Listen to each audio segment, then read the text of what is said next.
Good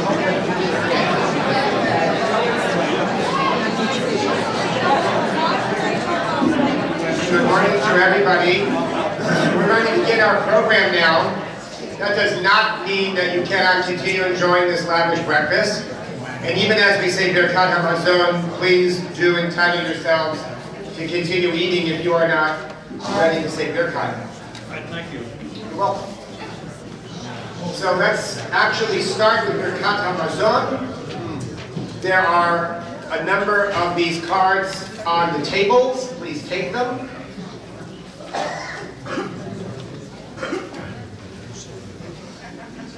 Rabotai Devarech. Yehi Shem Adonai Derach B'Fani Adolam B'Shur Rabotai Devarech Eloheinu Shachavuni Shelo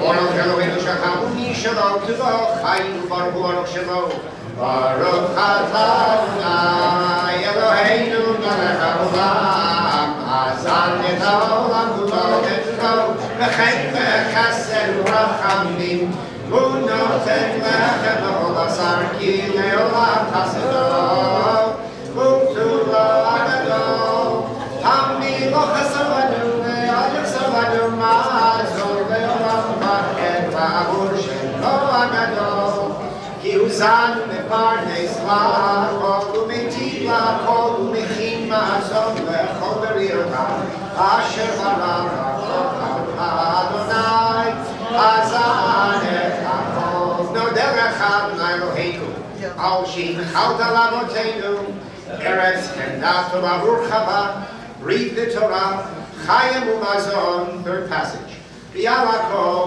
Adonai Eloheinu Anachnu Modim Lach U'Barchim Otach Yitbarach Shimcha B'Fi Kol Chai Tamid Le'olam Va'ed Kakatu V'Achalta V'Snafata U'Verachta Et Adonai Elohecha Al Haaretz HaTova Asher Natan Lach Baruch Ata Adonai Al Haaretz Ve'al HaMazon Rachem Adonai Eloheinu Al Yisrael Amecha Ve'al Yerushalayim Yirecha Ve'al Malchut Beit David Meshichecha.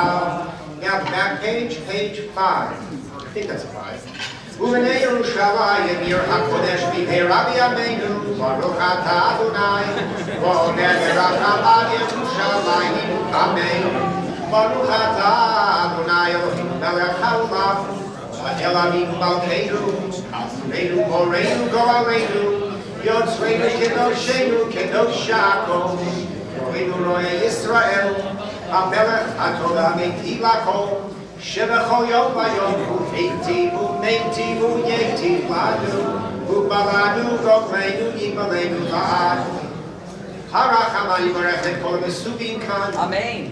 Harachat, the very back page, Harachaman Yivarechet Haaretz Hazot V'Yishmereha Amen. Harachaman Yivarechet Medinat Yisrael Reshit Tzmichat Geulatenu Amen. Harachaman Yizakek Limot HaMashiach U'Chayei HaOlam Haba Magdil Yeshua Kalko Ve'osef Esed Limeshicho Medabidu Lezaro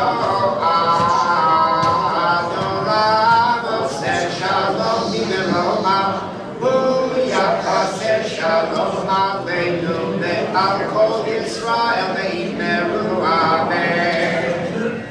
So let's put aside the cards. And in preparation for our study with Dr. Kalmanofsky, and just as a preliminary preparation, I'm now going to ask one person, or a couple if you wish, from each table to head over to the 2 carts in the back of the room. We are going to use the Chumash today for our text. We don't need everyone to go up. If 1 or 2 people from each table will get sufficient, there's almost enough for everyone. But we decided not to photocopy today. Thanks to Rabbi Kalmanofsky for not only her scholarship and her knowledge, but also her inspiration to remind us all that we already printed the texts we need and are in the Chumash. All right. Once you all have Chumash, Let's come back and be seated.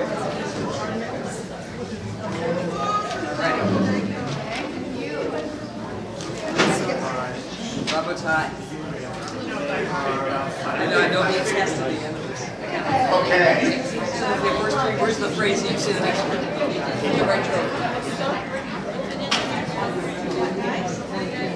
And as you come back to your tables and find your seat again, a quick reminder that the same or perhaps alternate people from each table are kindly asked to put the chumashim back on the carts from whence they came, saving our hardworking maintenance staff significant time in doing it for us. So when we're done with the morning here, I'll ask everyone to put your chumash back on one of the two carts. Okay, let's find our seats.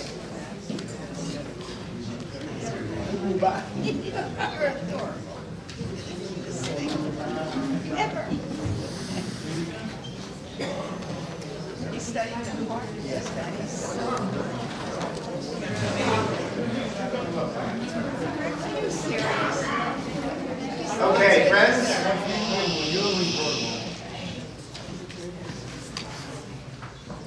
Also, let me ask you, as I am doing now, to please silence your smartphone if you have one.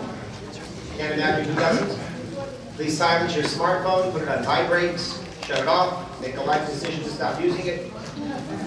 Get a clamshell flip phone. Good morning to everybody. We are here today for Od Shalom's annual Rabbi Alexander M. Shapiro Memorial Lecture and Breakfast. Let me start by offering words of welcome, of course, to Ruth Shapiro and her beautiful family. I want to say on behalf of Betty Feinberg that she deeply regrets being unable to be here herself today. This event, for many years, has been held and made possible by the generosity of Betty and her late husband, Sheldon, Alav HaShalom. Betty, today, at this very hour, is celebrating the baby naming of a great-granddaughter. Wow. And it was simply impossible. It wasn't really a choice as much as she would have liked to be here and calibrates her travel calendar each year to make sure she's here for this date, for this event. This year, she received word that another great-grandchild has entered the family, and that's where she is. This morning, she's asked me to send regrets on her behalf and her words of her own words of appreciation for Ohev Shalom and words of welcome to Dr. Kalmanofsky.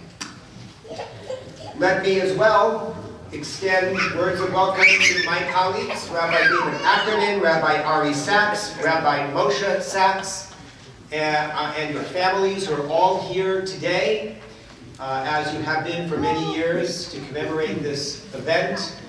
This really is, in its own way, a tribute to Alex. That Alex's own life's work inspired in ways direct and indirect the lives and careers of so many others who are devoted to sustaining Am Yisrael and in particular the practice of the rabbinate. So I'm always happy to welcome my colleagues here today for this very special event.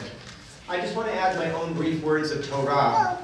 We read this week Parashat Vayera, and one of the highlights of the parasha is the Akedah, and a lesser-known part of the narrative of the parasha occurs, almost a sleeper part of the story, which comes near the end of chapter 21. It feels almost like it's tacked on in an anonymous part of the story of Hagar and Ishmael and Sarah and Abraham. We read in the Torah that Abraham gets into a sort of conflict of sorts with Avimelech. Abraham digs wells, and Avimelech takes them over. And Abraham confronts him and figures out how to resolve the problem. And then the text tells us that Vital Eshel, that he plants a tamarisk tree. And of course, given the love affair that the Midrashic and Talmudic rabbis have with the text, they try to squeeze every drop of meaning out of every word. They say, what does that mean, that Abraham planted a tamarisk tree in the vicinity of where these wells were?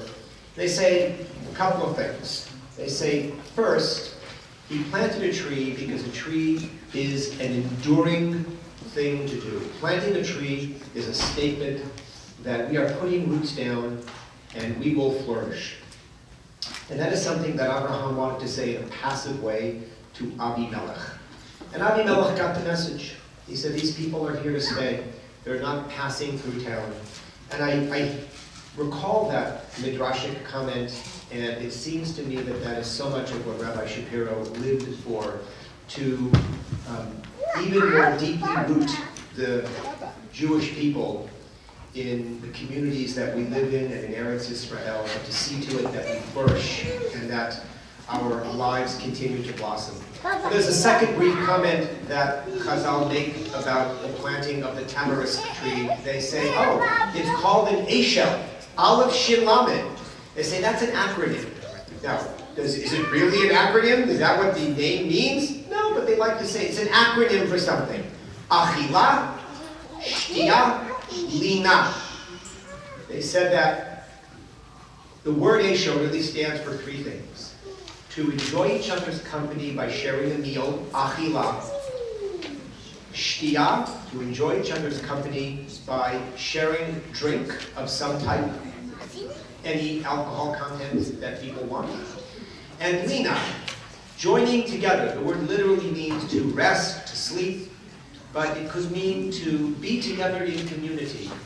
And at our best, this comment seems to say, we gather together, not only to pray, not only to learn.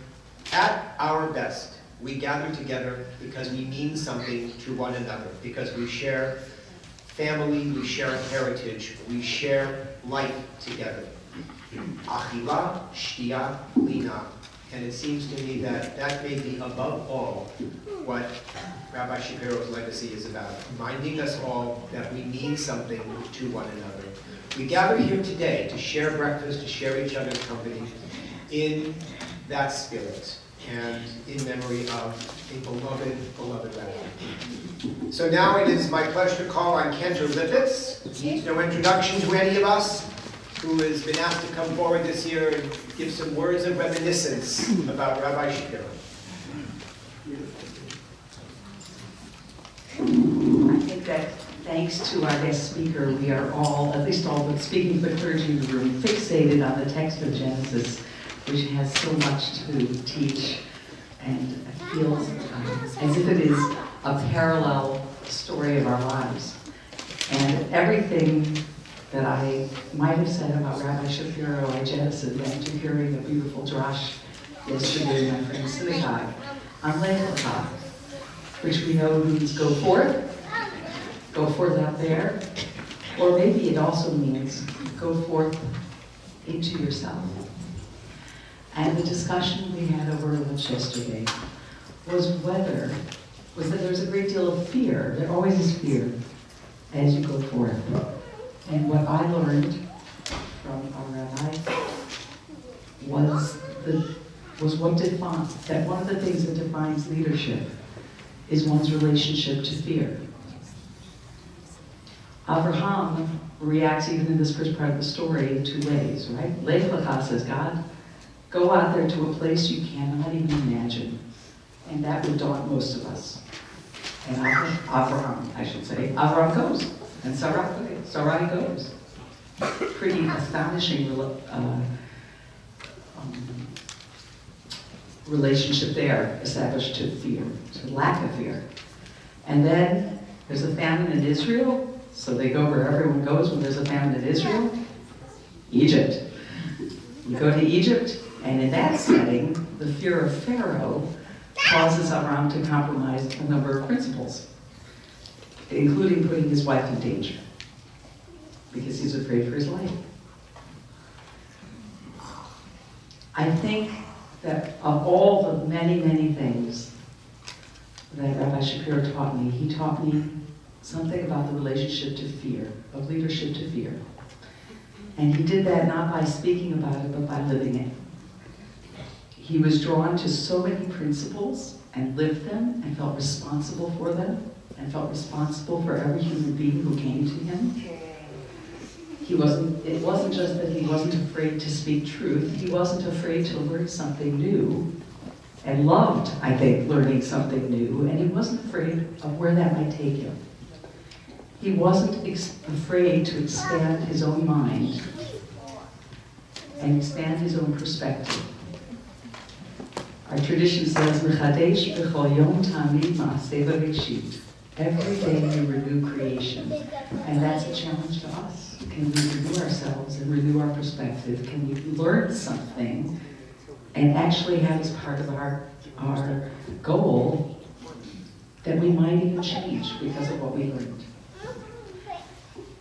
I will, of course, my life story will be forever intertwined with the story of Rabbi Shapiro turning to this congregation, something I did not find out until after his passing, and saying, well, if the female candidate is the equal of the male candidates for Cantor, ...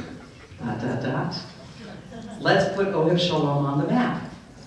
And let's show that there's no glass ceiling for women, because after all, this was there were 2 premier congregations open in 1987, and he felt like making a statement because that's part of how he saw the mission of this congregation. And he wasn't afraid.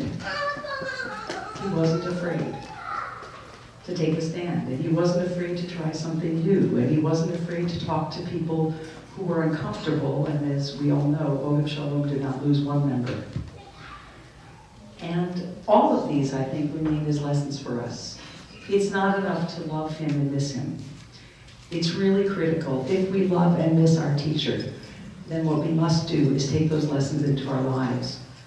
We must truly extend the work of his hands. We must take the situations that we are placed in, and we must think about what the people we admire the most would do in those situations. And we must do it. And the world that we are living in today only needs that more. We all know that. But we are not just Ohev Shalom here. We're kind of like Ohev Ometz Koach. You know, we love courage in this congregation. We love standing up. So in everything, in the many, many, many ways that my life was blessed by this rabbi and by a lifelong and incredibly deep relationship to this entire family. That's perhaps what I hope could be said someday about me. That my teacher, Rabbi Shapiro, strengthened within me the willingness and the ability to stand up and to learn and to change and to be open and to be wholehearted with every person I meet. Boker Tov. Thank you.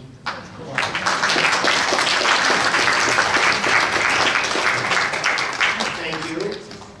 Now we turn to the portion of our morning where we devote ourselves to learning, to engagement with Jewish ideas, and to guide us this morning, to teach us, we have invited Dr. Amy Kalmanofsky of the Jewish Theological Seminary, where Dr. Kalmanofsky is the Dean of the Albert A. List College of Jewish Studies. She has previously been the Associate Vice Chancellor. She is a professor of biblical literature. She teaches courses on biblical literature, religion, and feminist interpretation of the Bible. The part of her bio that I am most drawn to is the part that says that she teaches her students to be careful, creative interpreters of the Torah. I'm very sure that Dr. Kalmanofsky loves the Torah, loves the Bible, and spends her time imparting to her students that very love that she holds dear. It's our privilege and honor to welcome Dr. Amy Kalmanofsky.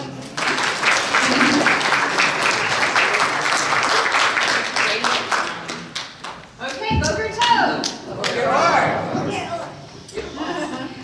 So first of all, I just want to say I can think of no greater way to honor someone's memory than to learn together. So it really is my honor to participate in this today. Let's learn some Torah. So I'm going to, at the risk of causing more chaos than actually handing out the Chumashim did already, I'm going to ask people to, if it's at all possible, to scooch in together. I'd like to say, if you can, just to kind of, because I'm going to tell you, I'm more of a teacher than a preacher, and I intend to engage us in active learning. So if we could just pull your chairs a little bit forward, that would be great. I know it now, see all the Jews in the room just staying put, so there we go. I have to say, my husband, who is a Polish rabbi, thank you, did this yesterday and said, it's Lech Lecha, if Abraham can go into a foreign land, you guys can pull forward, but you know, if you can't, you can't. All right, so in that case, if it's okay, I'm going to actually take the mic and also move towards you, which is fine, I made a trip, but you'll also learn, that, it's fine. Teaching for me is actually a full body experience, so it's very hard for me to stand in front of a podium and just lecture. So I'm gonna try to move around without falling into anyone's lap. So I hope that's okay. All right, so I actually gave you a title for today, which was very ambiguous.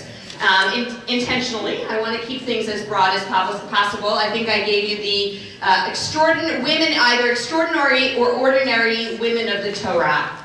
Yeah, that's kind of somewhat ambiguous. What I want us to do today, in the time that we have, is to talk together about the role and status of women in Torah, broadly defined. You're going to have to forgive me a little bit, because I always like to say what makes a scholar is a careful use of language, right? I use words with great intentionality. So and I often do that, and I will do that today. But words like Torah for me, when I use them, I mean them as broadly. Some people say, well, are you talking only about the 5 books of Moshe? Are you talking about the whole Tanakh? How are you referring it? So when I use the Torah, I actually am using it. I consider everything in the Tanakh to be Torah. And unless I say otherwise, you can assume that too. So the conversation I want us to have is to think together about the role and status of women in the Torah. So to do that, I want to actually begin by asking you 2 questions, and I want real answers. And I know that there are some rabbis in this room, so if no one else raises their hands, I'm going to depend on or JTS students. But let's see. The first question I want to ask you all to think about is, what are your assumptions about women in Torah? Right? When you think broadly about women, the roles or the status of women in Torah, what are the assumptions you bring into this room already? Somebody give me a hand and be not shown and jump in. Yes. See? Well done. I think they're strong. Oh my goodness. Excellent. Strong. Go ahead. Yeah. I think they're followers. They're followers. Well, that's interesting. That doesn't necessarily, sort of contradict, but that's interesting. Oh. They change the course that they personally are on? Magnificent. I'm going to go back to what you said, so you have to remind me. I mean, all of this is great. Yeah? I think that they have their own agendas as the stories unfold. They may have different motivations and ambitions for the family. So that's interesting to say that there is, like, women have different motivations than men do, potentially different role to play, different concerns that get played out. That's interesting. It may not also negate what you're saying about, the impact they have, though I actually think it is interesting to think if men and women have a common goal in the context of the Torah, to think about that. Other thoughts on this side of the room? Yeah. Influencer. Okay, one more, and then I want to ask you one more question. Yeah. Leadership. I'm actually quite surprised that this, and happily surprised that you have such a kind of positive, positive assumptions about the impact and influence that women in the Bible actually have. So now I'm going to ask you a much more complicated question, which you may not actually think is complicated. My second question is, I'm going to tell you what it is. Is the Torah, is the Bible a patriarchal book? Yes. All right, wait a minute. Because actually, if you believe that, then I'm surprised at what you said in the first half of the question, but let's just say. So this one I would say, raise your hands if you think the Torah is a patriarchal book. Okay, great. So raise your down. I want to see so let's see how many people think the Torah is not a patriarchal book. So fewer of that, right? So it's interesting to think, now I'm kind of, I don't want to, we can go off track, but I'm kind of curious, to hear these, folks who say it isn't. But I want to actually say this, just to be, I teach who I am in my biography, right? So sort of as I came of age, both as a Jewish learner and as a Jewish scholar, I really was in some ways second wave feminism. Right? That my teachers were sort of the original teachers of feminist biblical scholarship. And my personal teacher, and some of you may actually know this person in the room, really my personal teacher who really changed my life was Tikva Freimer-Kensky, who, wonderful, who was my first Bible teacher. Actually, I went to rabbinical school at RRC first, so you also get that piece of information before I got my PhD. And Tikva Freimer-Kensky was my teacher. And she is one of those early feminist Bible scholars. And so when I was educated as a Bible scholar, I really learned from these women. And the assumption was, which is essentially the general assumption in this room, that the Bible is a patriarchal book. What is interesting now in 19? Almost 2020. That question has actually been seriously challenged.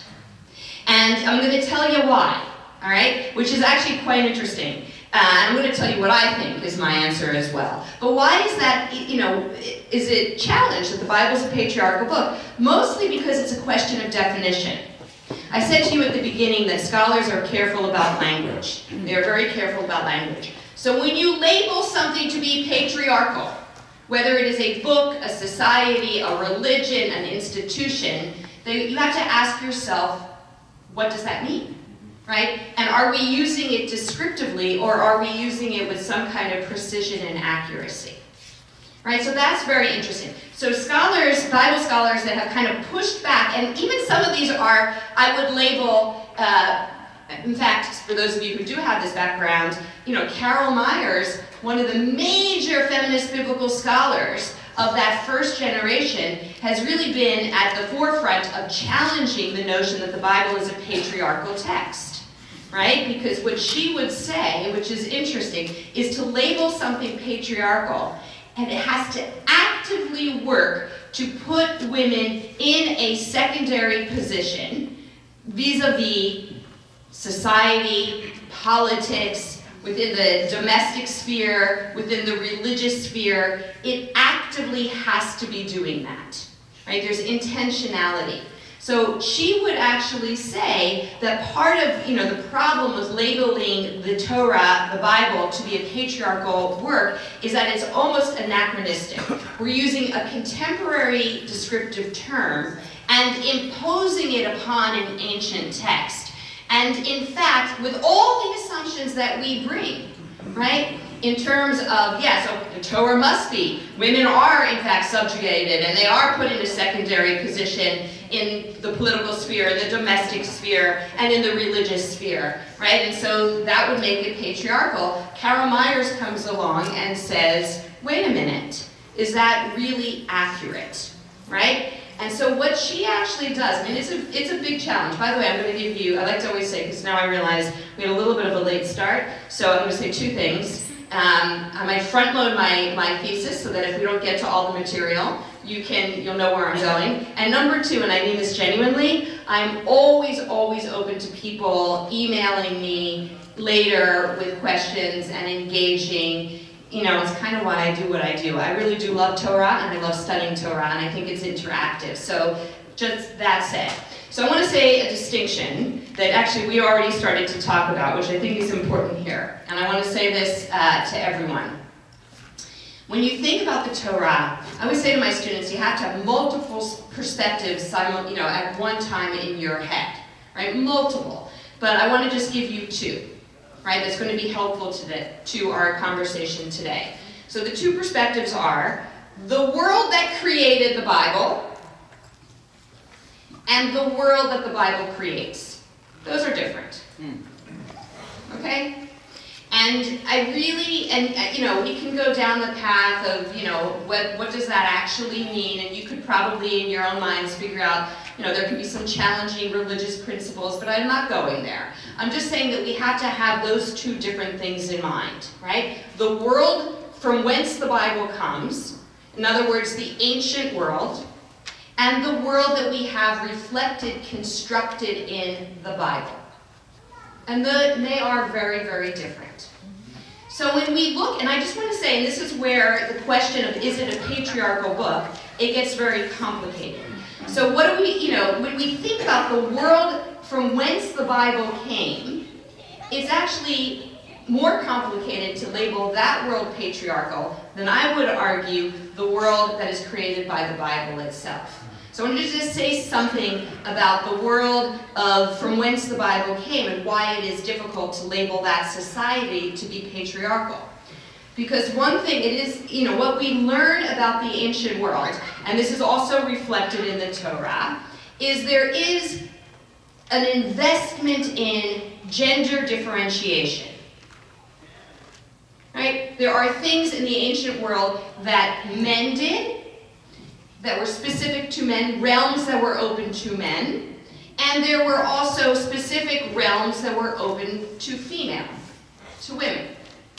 And one of the things that people like Carol Myers would argue, which is what prevents her from saying it's a patriarchal society, is that she would say both what the men do and both what the women did were absolutely vital to the society.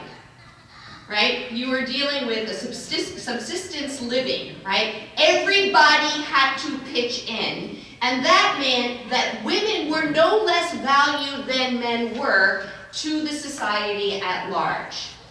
And she would also argue, and this is where you get into power dynamics, which is interesting about the power, and we're going to talk specifically about power in a few moments in the text. But when you think about power, what she would actually say, Carol Myers, is in that gender differentiated world, right? Let's say women are the folks preparing the bread for the family, and bread preparation in the ancient world took 5 hours. Right? This was not a small thing. And multiple women worked together to bake that bread. Well, while women were working together, there were women that had expertise within that realm that were afforded a great deal of power. So it's not that women did not have power and expertise, but it was more defined by their gender. In the same way one could say, right, men as well, that male activities, right, also had hierarchies and power dynamics within them. Right? So it's difficult for us to go in and say women were sort of in a secondary position in terms of the overarching needs of the society, or that women did not have positions of power, right, within that, or exercise power. Now, I just want to go a little bit further into the text. I mean, there are, basically, me, Amy Kalmanofsky, I would actually label the world that created the Bible as being patriarchal, and the world that the Bible creates as being patriarchal. Right? Because in fact, there are realms that were only open to men, and as much as the ancient world was invested in what I would say is gender differentiation, it also was invested in gender hierarchy.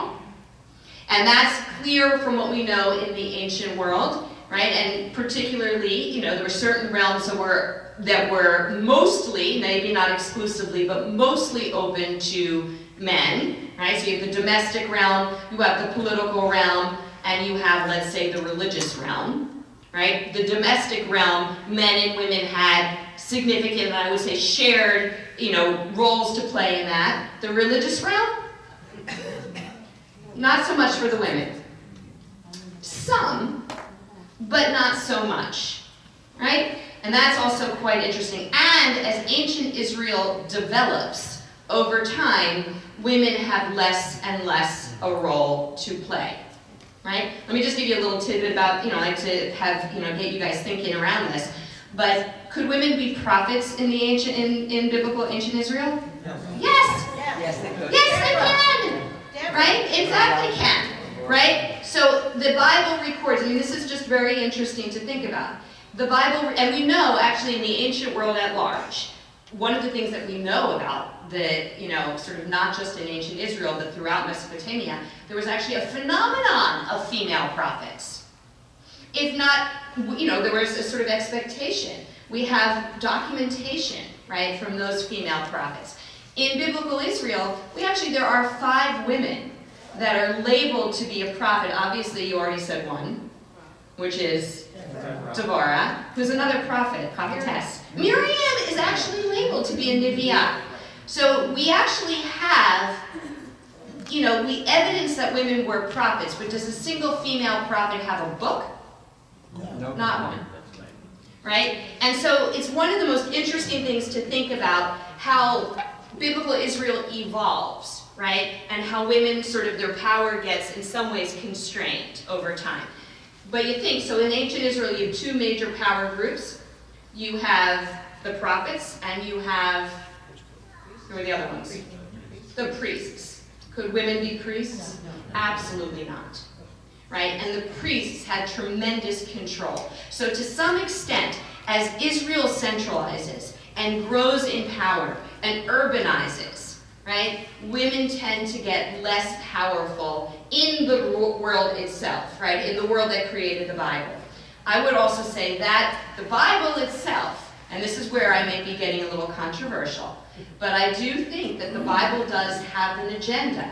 And is, in fact, the reason why I would label it to be a patriarchal text is because I do think it works. The question of how much with intention or not, I could be oversaying it, but I think it does work to put women in a secondary position, both within the domestic realm, both within the political realm, and within the religious realm.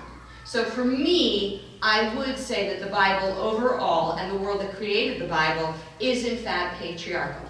That being said, it doesn't mean that women are not powerful figures. This I want to say. You all know there's a difference between power and authority. Keep that in mind as well, right? You can have power, you don't necessarily have authority.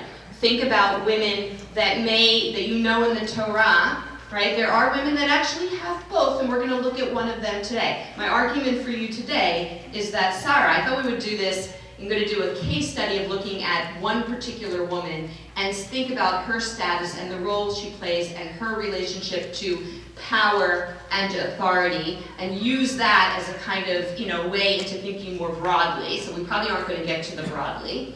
But I would say that Sarah actually is an example, what I'm going to show you textually, is that she is an example of a woman that has both power and authority, which is quite interesting. And you could probably think of a few others, relatively few, but if you think about them, who else?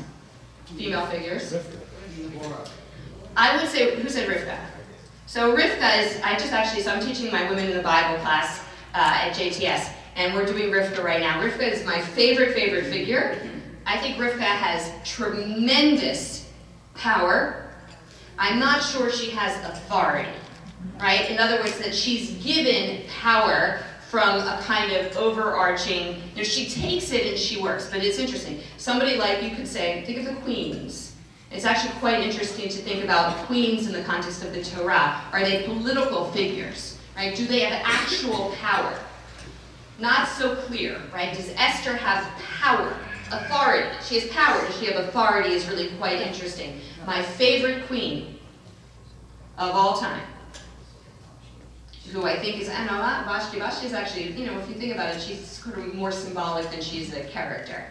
Isabel. Right, Jezebel, right. I love Jezebel.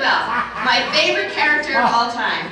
No, she's amazing. And she's a figure that I would say actually, also does have power and authority, right? But back to thinking of women broadly in the Torah, my thesis really is, yes, the Bible is a patriarchal text, but women, even within that framework, have tremendous power and influence and impact. I think women have a very significant role to play in the Bible's larger story. What the Bible is most concerned about is establishing the identity of Israel and establishing Israel's relationship to God. It is that simple, I think. I mean, there are other things too, but I would say boiling it down to that. And I think women have an enormous role to play in that meta-narrative, both in terms of the action that happens and the theology, actually, of the Torah at large. All right? So I just want to go, so here's what I want to give you some assumptions, and then I want to look into the text itself and see how these ideas play out in the story of Sarah. So here are my assumptions about women in the Bible. You can quote me on it later. You can hold me accountable. So I would say, like the world that created the Bible is invested in gender distinction and gender hierarchy. Very invested in that. Anything that distorts the hierarchy is problematic and disruptive and needs to be corrected. What's the most famous story where you see that happen? Think about it. Who's the major disruptor to the hierarchy? The Torah begins, and I think that narrative sets everything up, right? Because the Torah begins with a woman who inverts the power dynamic. God intervenes, and in that inversion of that power dynamic, it threatens the relationship between God and humanity. God intervenes and punishes Adam for what? This is important to Sarah. Shema v'kolah, because he listened to her voice. And that literally means he obeyed. So he's punished for having obeyed a woman. And if you look at the curses that then follow, and now you're never going to read them the same again. You look at the curses that then follow, and they're all about gender differentiation and gender hierarchy. That is what it is. This is the realm of what the female is. This is the realm of what the male is. And guess what? The woman serves the male desire. So to me, that story illustrates what I would say the Bible is deeply invested in gender distinction and gender hierarchy. I would say that women are subordinate figures in the social, religious, and political realms. That's another assumption. Third assumption, women are extremely powerful figures and necessary to the Bible's story, right? Which is what I just said. They're vital figures. And I want to say that the Bible uses them with great intention. Okay? And the fourth assumption, which, we probably won't get to, but I would say that understanding how the Bible uses women, right, is essential to understanding the Bible's theology and the relationship between human beings and God. You want me to tell you what that is? Actually, I'll tell you very quickly what this is. So my basic thesis around this is that if you look at the way men and women interact in the social sphere, women are sort of relate to men, right, in that subordinate, submissive position, in the same way that humans relate to God. So many of the stories in which you have, so in other words, Bnei Israel, or let's say any individual that we have, so let's say Abraham, Lech Lecha, right? Any particular individual that is in an intimate relationship with God assumes a female feminized position and perspective. Because God in the Torah, and this is what I say to my students all the time, God in the Torah is male. The God of the Torah, and this is not my God, I'm talking about the God of the Torah, right? The God of the Torah is gendered male. He is. And I would say that the Torah is incredibly invested in protecting God's masculinity. And God's masculinity actually can be challenged. And so has to be protected. So there's a certain sense where all the stories about women challenging authority, all the stories about the relationship between men and women are in some ways models for and in which we understand better the relationship between God and Israel. Okay? So I want to say that. So what I want to do is actually look, sort of given those assumptions and given that framework, I want to look at the stories of Sarah, because it's actually Parshat HaShavua. And she's an absolutely fascinating figure, right? And the question actually of, is she an ordinary woman of the Bible or an extraordinary woman of the Bible? That's really actually a really, really interesting question. So just to sort of get us going a little bit, what do you think makes her ordinary? She what? She follows him. So she seems to behave like a wife. That's good. Anything else? Think a little bit more about the content of her story. She's barren. She's barren, right? So, They all are. well, this is what I want to say, right? Actually, now, hopefully whatever I say to you, there are little tidbits and you can, think about this and in other contexts as well. But so what I would say that makes it the most ordinary story, or a typical matriarchal story of the Torah, is that it's a story about infertility to fertility, right? And so that, as we know, is a prominent motif in the Torah. So when you ever get to these stories, right, of this sort of, and you have to think about why. Why is that such a prominent motif? Why? These stories about infertility to fertility, what are they really about? Whose power? It is power. Let's be very clear. The Torah loves lineage, for sure. And again, trying to create the Israelite people and the Israelite identity, absolutely true. So with, these stories but that doesn't explain the infertility to fertility. Let's give it another way. Power, reflecting God's power, what's another word for that? You got it.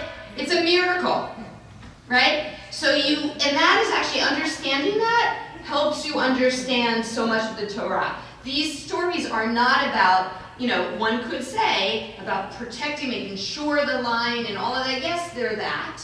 But they're mostly about God's intervention at that moment and the miraculous transition from infertility to fertility. Saying that will help you understand all these stories. On the other hand, and I want to, this is for me what I like to think about. No, there is not a single infertility to fertility story that is exactly the same. They are all different. And the women in these stories have actually remarkably proactive roles to play.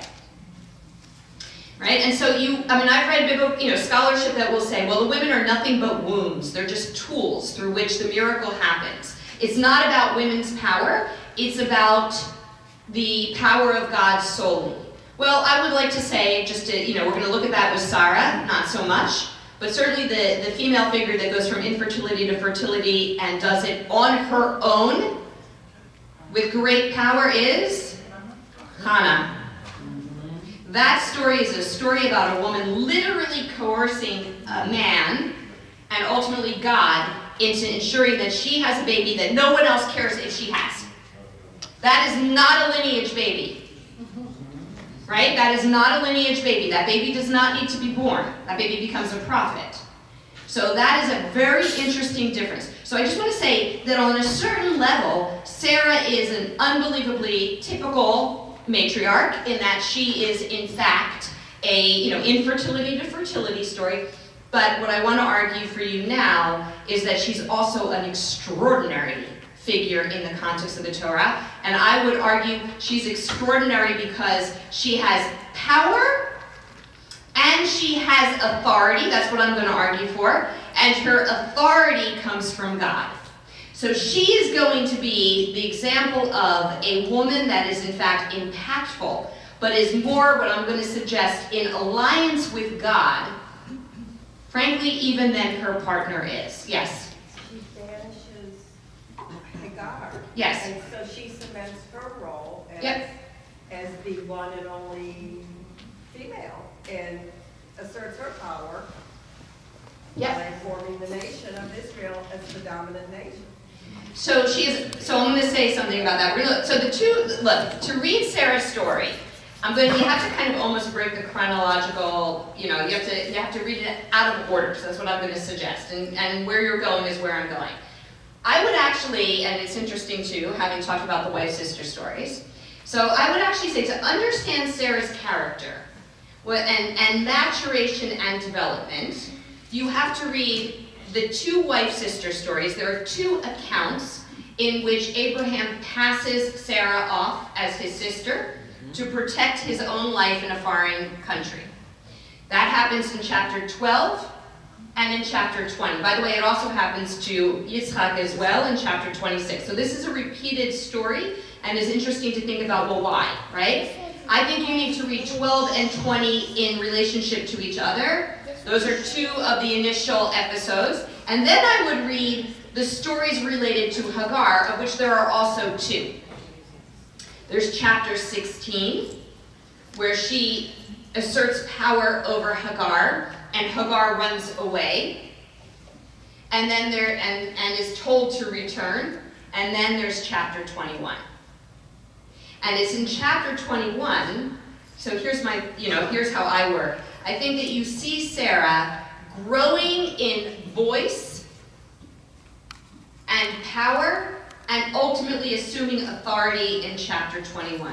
You see her in chapter 12, she has no voice, does not speak at all. She's a figure that is acted upon. That's the first wife-sister story. In chapter 20, you actually see her, she actually speaks. Very minimally, but she speaks. And you start to hear her voice grow. In chapter 16, she has actually tremendous voice, and I think and tremendous power, but not yet authority. And you see that in relationship really to how she treats Hagar. I always say to this, how do you know someone has power? How do you know someone has power? How do you measure power? Get things done. Okay, how else? You have power over others, right? So there is a certain sense where you could say that the woman who, and we all, that's how the wife-sister stories are typically treated, the woman who gets bartered, right, for her sexuality, suddenly becomes somebody who barters another woman's sexuality and controls her. So you see her grow in power with Hagar, but I would say you also see her grow in authority, and that's what I want us to see. So let's look a little at the text, or go through some of the text and see what, you can challenge me. I'm always happy to be challenged. Sort of, nicely challenged. Be gentle, be kind. All right, so I want to look at the first wife-sister story. And this you find in chapter 12, right? This is totally Parshat Shavua, so we just read this list past week. And you can look at it, so you're in Breshit, and if someone has the page number to call it out, you can. 72. So here's where I would say you see Sarah as, in chapter 12, I'm going to read verses 10 through 12, and then I'm going to read verses 15 through 17. Just two little verses, or 4 verses combined.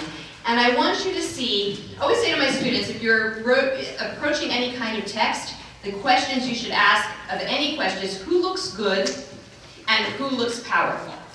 Right? These are the ways into any kind of text and getting open any kind of dynamic. So this story is actually quite interesting to think about who looks good and who looks powerful. But just in the interest of time, since I know we're going to be running out of it, what I want us to see, and so you can sort of see it in these verses as well, is that Sarah may not have active power at this point, but she does have a passive power, and she's very central. She's acted upon, but I would say she actually has a passive power. So let's look at these verses. So 10 through 12. I'll read it in the Hebrew and then translate, and then you tell me if you see anything that makes sort of that would support a kind of passive power. So we have Vayehi Ra'av ba'aretz. There's a famine in the land. Vayered Avram Mitzrayma, and Avram goes down to Egypt, Lagor Sham, to dwell there. Ki kaved hara'av ba'aretz, because there's a famine, a heavy famine in the land. Vayehi ka'asher hikriv lavo Mitzrayma, vayomer el Sarai ishto. Hine na yadati, ki isha ifat mar'e at, v'haya ki yir'u otach hamitzrim, v'amru ishto zot, v'hargu oti v'otach yichiyu. Imri na achoti, I'm just going to then read this and then translate it. At lamatni tavli v'avorech v'chaita nafshi b'glalech. So, they're going down to Egypt, there's a big famine, and Avram turns to Sarai, his wife, and says, I know you're a beautiful woman, right? The Egyptians are going to see you, and they're going to say that this man, you're my wife, and they're going to kill me and let you live. So therefore, you say that that you are my sister, so that things will go well with me and I will live. By the way, so anyone see this as Sarah, any way to see this as supporting Sarah as a central and passively powerful figure? In what ways? If she agrees, then it's okay. Okay, so number one, it does seem to suggest, well, that's actually quite interesting. She doesn't, the question of consent, to put it in a contemporary context. So you're assuming that she has to agree, which is actually not really, necessarily a good assumption. One of the things, and I'll just in the interest of time say this, the difference between this telling of this story and what you have in Genesis 20 is that in Genesis 20, Avimelech actually says, she's my sister, or says that Abraham told me that that she's his sister, or yes, not his wife, and she also said it. So in that narrative, there's some kind of potential consent or some kind of, pro-action. Here there's not, but it is interesting to assume there may be. Yeah? Well, her beauty was her power. So the fact that she's beautiful and puts her, that's interesting. So that gives her a kind of power. It makes her desirable. That's interesting. Yes? If she says, I'm not his sister, I'm his wife, then he'll be killed. She has power of life and death over him. There you go, right? So, and that makes it very clear. It's true that she has a power in being attractive, right? And so she'll bring others to her. But I would say, actually, the real issue here is that his life depends on her, right? You say this, so it will go well with me. And that actually is what happens. I'm going to propose the possibility, you're the Bible scholar, so please validate this or not, that Avram's language is the language of request, not demand. When he says, Imri na, and even the English says, please, so one can imagine him pleading with her, not ordering her. Okay, so We give her power. which it touches on the consent. So I will say this about na in biblical Hebrew, right? Na in biblical Hebrew is often translated as please.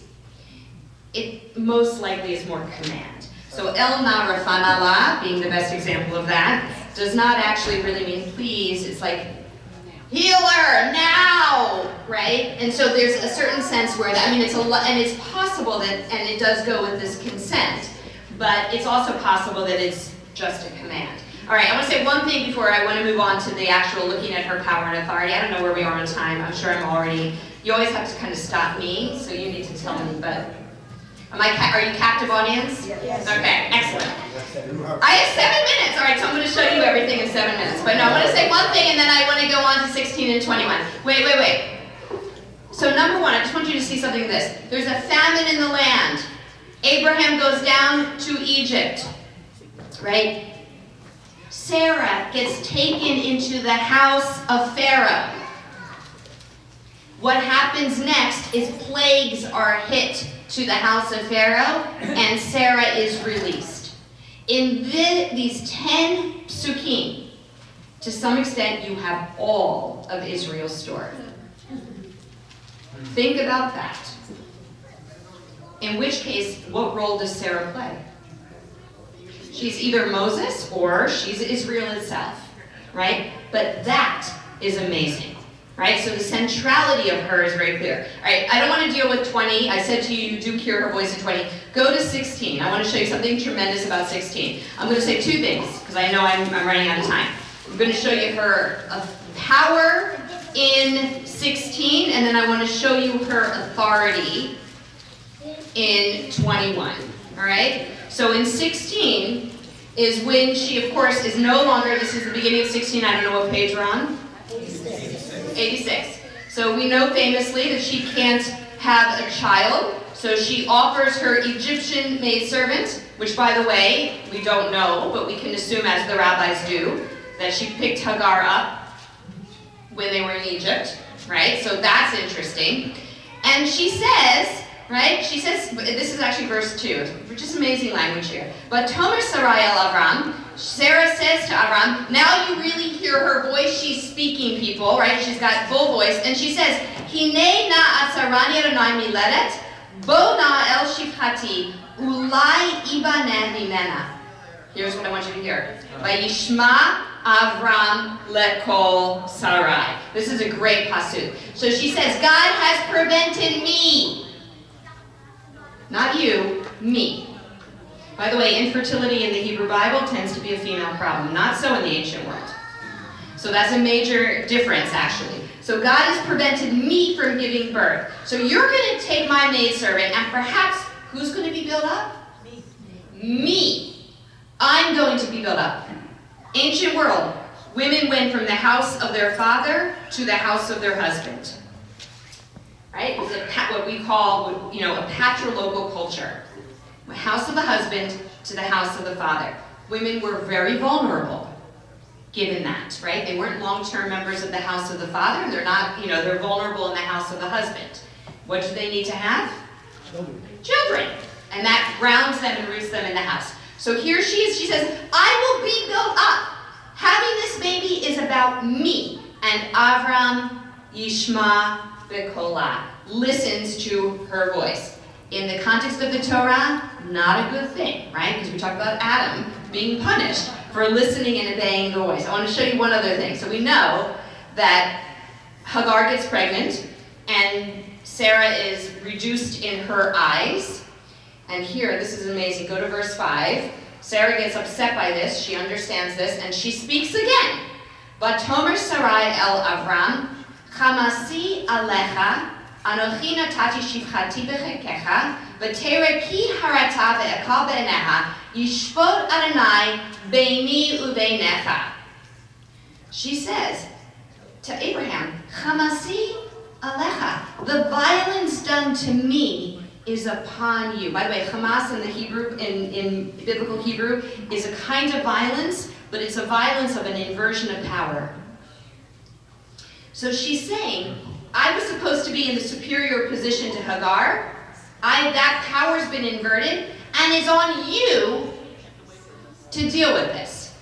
And she says, even more remarkably, she says, I had, Hagar became pregnant, and now I've been lowered in her eyes. Yishpot Adonai, may God judge between me and between you, Abraham. What is that ultimatum that she gives him? It's about my status, or it's about your lineage. And she's saying, you're choosing for me, right? And in fact, what does he do at that point? I mean, that first of all, she brings in God into all of that, which is also quite interesting, because God is not part of that. But, understand, this is, we're working towards the chosen child. Abraham needs to have an heir. It's essential. And she's basically saying, well, it's your heir or my status. And he says, okay, it's your status, right? I will do what you want and abuse her. So she, in fact, gets, Hagar gets, we don't know precisely what happens, but she gets some form of abuse from Sarah.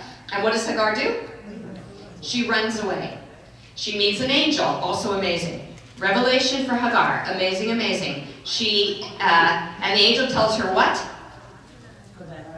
Tells her to go back. What do we know about slaves that are found, the runaway slaves according to biblical law? If you find a runaway slave, are you supposed to return the slave? No. You are not according to the book of Deuteronomy. So you have to ask yourself, Why would God say to this runaway slave, she's not necessary for the story. We do not need her. Why does she have to go back? Why does she have to resubmit to Sarah? So here's what I want to suggest. Go to 21, it's the last thing I will say. And then you can go on with your days. And I'm sure they will be lovely. So just go to 21. And to me, this is quite amazing. On page 112. So the beginning of 21, which is immediately after that second wife sister story, Sarah in fact does conceive and has this child. The child is named both by Abraham and Sarah as Yitzchak. It's actually quite interesting there. I think it's a power struggle as well, because both, Yitzchak means what? He will laugh, right? We know and who laughed when the Annunciation was? Actually, both of them do. Abraham and Sarah both laugh. So there's almost like a power struggle in terms of whose laughter is being marked in this child, and Sarah kind of wins it, right? Because she's the last to speak, and she says, Vatomer, this is verse 7, Mimila Abraham, Heinika banim Sarah. Who would ever think that Sarah would nurse, children for Abraham? That I would give birth at this late stage. And of course, the child in verse 8 grows up. Here's the important part, and this is also about thinking about over here. I can't remember the comment about Sarah's impact, but here's something quite remarkable.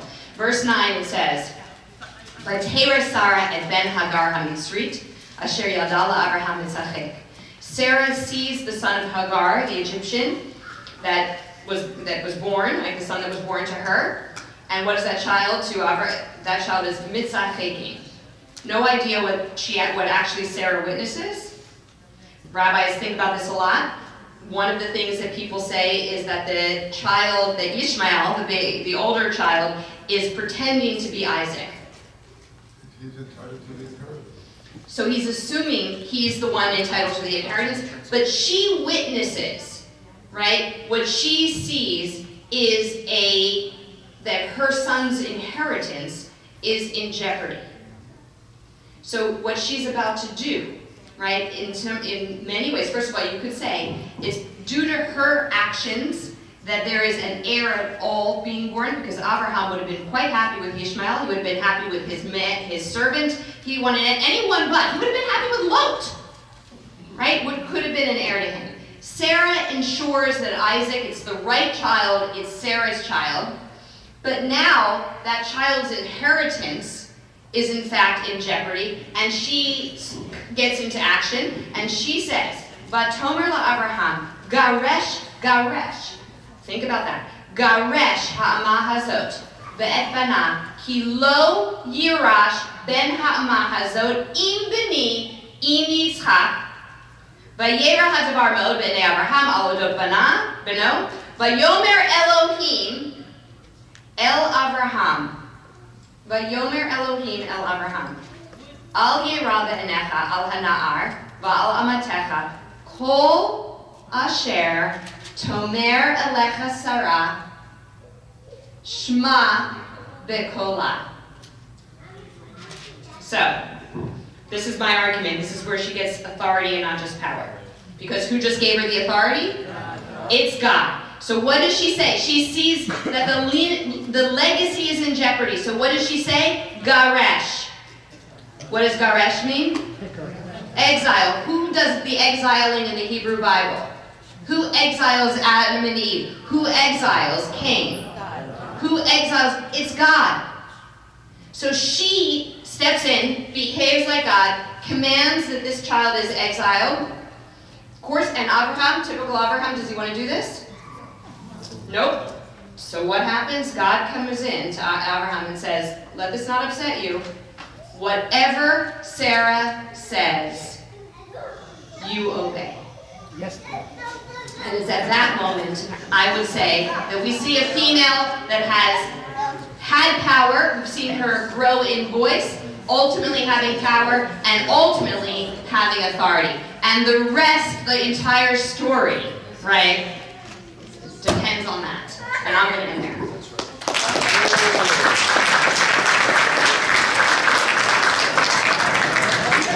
Thank you, Dr. Kalmanofsky. How amazing, what a wonderful engagement with Torah, making the story come alive for us and making it relevant for us. Toda Rabba for your learning and for your passion for Torah. My friends, we end our morning by inviting Rabbi Shapiro to come forward and speak to us and offering her own words of reflection and appreciation.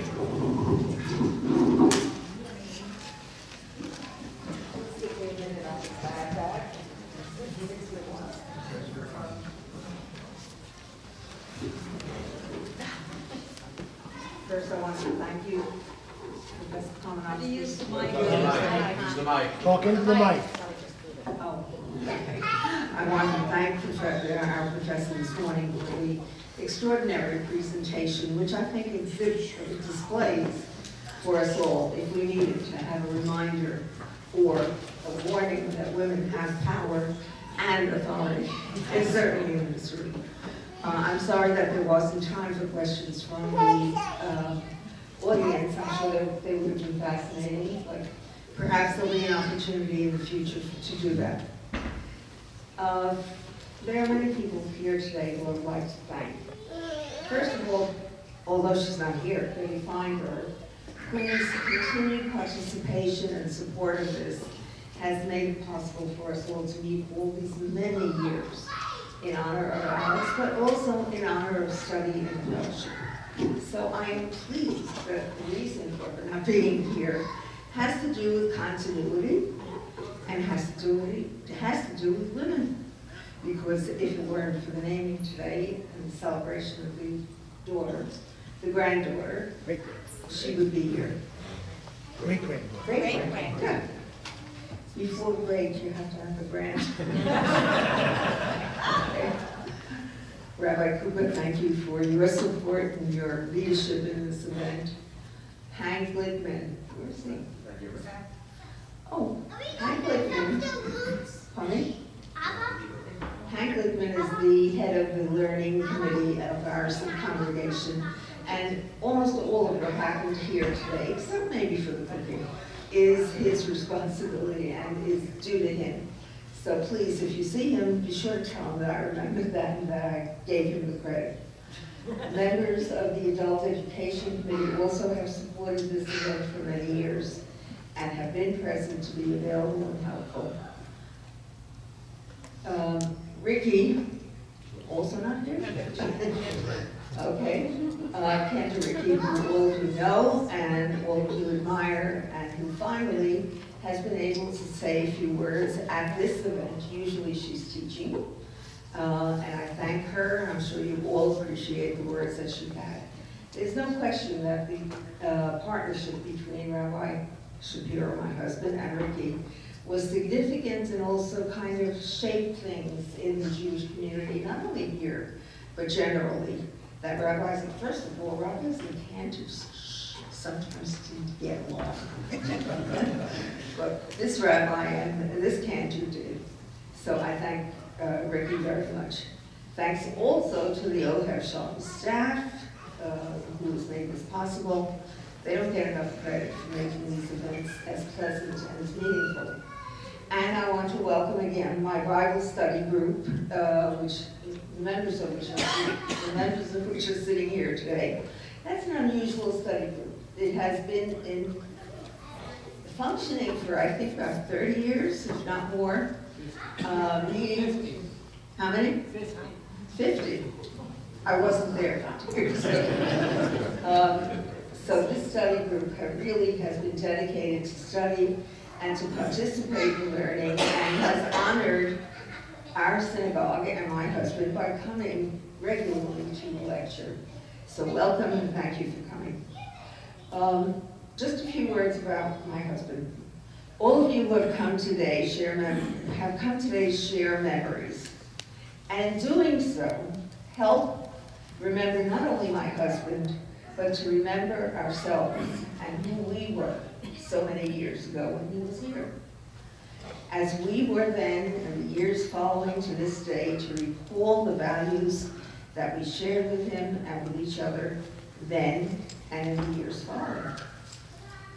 It is for this reason, I think, that this lecture is meaningful, aside from the study that it entails, that it allows us to think again about what is important, why are we here, why was he here, and why are we here.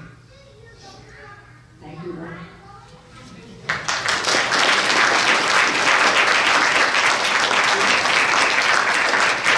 Thank you, Ruth. I would be remiss if I did not remind you all on behalf of the leadership of the congregation that we have a social event this Saturday night.